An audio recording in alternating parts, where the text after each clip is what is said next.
उज्जैन 1 फरवरी जूना अखाड़े के महामंडलेश्वर शैलेश आनंद गिरी ने कहा कि गैर हिंदुओं के प्रवेश पर प्रतिबंध को लेकर किसी भी अन्य धर्म के लोगों में वैमनस्य नहीं होना चाहिए, क्योंकि हिंदुओं को भी मक्का में अनुमति नहीं मिलती है। सभी धर्म के अपने नियम कायदे हैं और हिंदू धर्म की भी अपनी परंपरा है। शैलेश आनंद गिरी ने कहा, हम किसी से भी वैमनस्य नहीं रखते, लेकिन हमारी धार्मिक भावनाओं का सम्मान करें। हमारी पूजा पद्धति पर कुठाराघात होता है जब विधर्मी मांस खाकर हमारे मंदिरों में प्रवेश करते हैं। वहीं अखिल भारतीय पुजारी महासंघ के अध्यक्ष महेश गुरु ने कहा, हम सरकार से मांग करते हैं कि 12 ज्योतिर्लिंग के अलावा अन्य मंदिरों में गैर हिंदुओं और सनातन धर्म के विपरीत चलने वाले साधु संतों के प्रवेश पर प्रतिबंध लगाया जाए।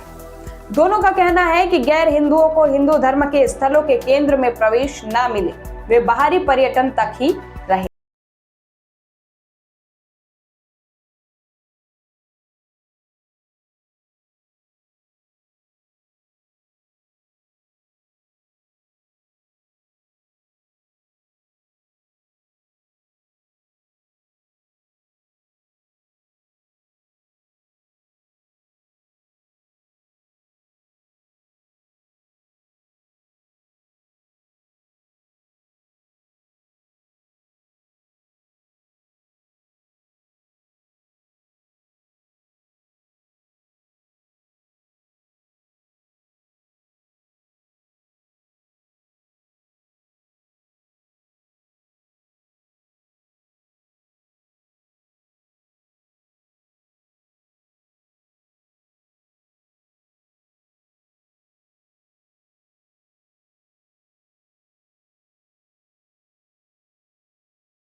थे या क्या था? सेमेस्टर नहीं थे, हमारे समय सेमेस्टर नहीं था। तो बीए के कौन से सब्जेक्ट थे आपके? पीजी मेरे बी मेरे हिंदी, हिस्ट्री और फिलोसॉफी। सीनियर कहाँ से की?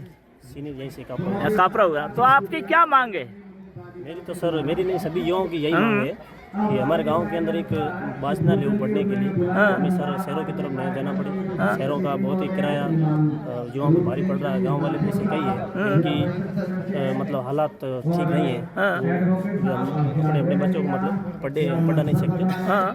तो हमारे सभी की यही मांग है कि हमारे गाँव के अंदर अगर वाचनालय मिले तो कोई भी युवा अगर 1 साल से पढ़ना चाहता है तो खर्चा नहीं आएगा तो हो सकता है कि 2 साल और पढ़ सके। बाहर शहरों में जाएगा तो फिर ये भी समस्या रहती है, खर्चे वाली ज़्यादा। बिल्कुल। आपका क्या नाम है? श्रीमान जी, मेरा नाम गोरख सिंह है। गोरख सिंह जी, आप लंबे अरसे से इन युवाओं के साथ अपना समय व्यतीत करते हो तथा युवाओं की आप रीढ़ हो, लेकिन युवाओं की लंबे अरसे से मांग है यहाँ पर एक लाइब्रेरी होनी चाहिए, लेकिन आप इन युवाओं की भावना को कहाँ तक समझ रहे हो, तो इसके लिए क्या प्रयास कर रहे हो? बिल्कुल, युवाओं की भावनाओं का हम सम्मान करते हैं और लंबे समय तक युवाओं की ये मांग है कि गांव में एक सार्वजनिक वाचनालय होना चाहिए ताकि बच्चे यहीं रहकर कम खर्चे में पढ़ाई कर सके। अमूमन यहाँ के बच्चे, यहाँ के लोग, अमूमन इस गांव में शरणार्थी लोग ज़्यादा हैं जिनकी वो, उसमें भी कई लोग भूमिहीन हैं। उनकी माली हालात इतनी अच्छी नहीं है कि वो अपने बच्चे पे 8 से 10 हज़ार रुपये पर महीने खर्चा करके उसको शहर में पढ़ा सके।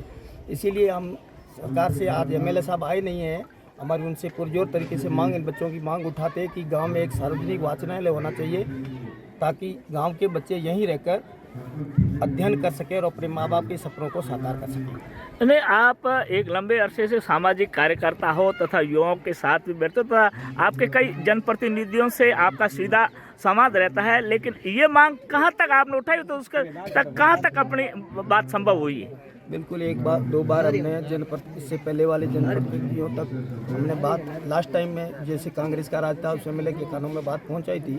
बाय द वे उसके कुछ समय बाद में उनका कार्यकाल पूरा हो गया और इसलिए हम इस नए एमएलए साहब से इस बात की मांग करते हैं कि बच्चों के सार्वजनिक वाचनालय होना चाहिए ताकि ये पढ़ सकें। बहुत बहुत अच्छा, ठीक है।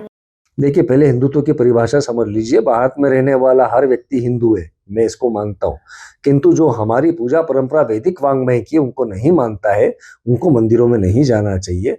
मैं विवादों से दोनों पक्षों को बचाने के लिए ये मांग कर रहा हूँ। हम अक्सर देखते हैं हर रोज गाए भगाए कोई हिंदू मुस्लिम करके बातें करता है, तो ये उचित नहीं है। भारत की सामाजिक एकता के लिए, समरसता के लिए आवश्यक है कि हम एक दूसरे के पूजा स्थानों की मर्यादाओं का पालन करें। हम अक्सर रूप से देख रहे हैं कि महाकालेश्वर हुआ, हरसिद्धि हुआ, उसके अंदर उपद्रवी तत्व या मानसिक रूप से जिसे कह सकते हैं विक्षिप्त व्यक्तित्व जो हैं, जिनको कोई आस्था से लेना देना नहीं है, वो सिर्फ एक मजाक के लिए पर्यटन बन करके आ जाते हैं और हमारी मर्यादाओं को भंग करते हैं। इसके खिलाफ मैं सदैव से रहा हूं। प्रयागराज कुंभ के अंदर भी मैंने कहा था कि बाहरी क्षेत्र किसी भी नगर का या किसी भी कुंभ का या किसी तीर्थ स्थल का जो होता है, वो बाहरी क्षेत्र पर्यटकों के लिए हो सकता है। मध्य का क्षेत्र जो होता है, जैसे अब आप मानेंगे रशिया के बहुत सारे जो मुस्लिम है, क्रिश्चियन है, वो हमारे शिष्य है जो हिंदू बनना चाहते हैं या हिंदुत्व की तरफ उनका आकर्षण है। उनके लिए हमने हमारे आश्रमों में साहित्य की और उनको प्रचारकों को और जिसे कह सकते हैं जो समझाने वाले हैं, ज्ञाता लोग हैं, व्याख्याता लोग हैं, उनके लेक्चर्स हम अटेंड करवाते हैं ताकि वो समझ पाए कि सनातन वैदिक हिंदू धर्म क्या है। तो देशाटन का क्षेत्र होता है, जैसे उज्जैन में हम देखेंगे तो मध्य क्षेत्र जो है विक्रमशिला का है, सम्राट विक्रमादित्य विश्वविद्यालय का है, ये नगर आर्या का है, ये नगर शपड़क का है, आर्यभट्ट का है, शंकु का है, वराहमीर का है। तो हमें देखना होगा कि इन सबके बारे में ज्ञानार्जन के जरिए, विज्ञान ज्ञान के जरिए जनता को समझाए। वो गैर हिंदू भी समझ सकते हैं, कोई बुराई नहीं है। किंतु जहां तक आंतरिक शुद्धता का मामला है, मंदिर के गर्भगृह होते हैं, आंतरिक स्थल होते हैं, उसके अंदर अपनी एक शुचिता है, अपनी एक शुद्धता है, जो परंपरागत पीढ़ी दर पीढ़ी उस कार्य को, उस धर्म को निभाते चले आ रहे हैं, उन्हीं के लिए रहना चाहिए। उससे हमारी सबका सद्भाव बना रहेगा और साथ में पवित्रता भी बनी रहेगी। इस हेतु ये मांग की गई है।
सामने नीचे देखो, नीचे नीचे देखो, नीचे बाबा को दादा दादा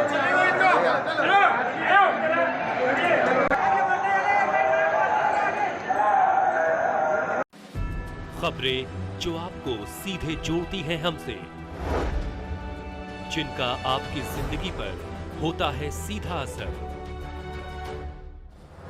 खबरों की वही तस्वीर, बिना बदले बिना डरे, जज्बा सच का लिए, सच दिखाते हैं।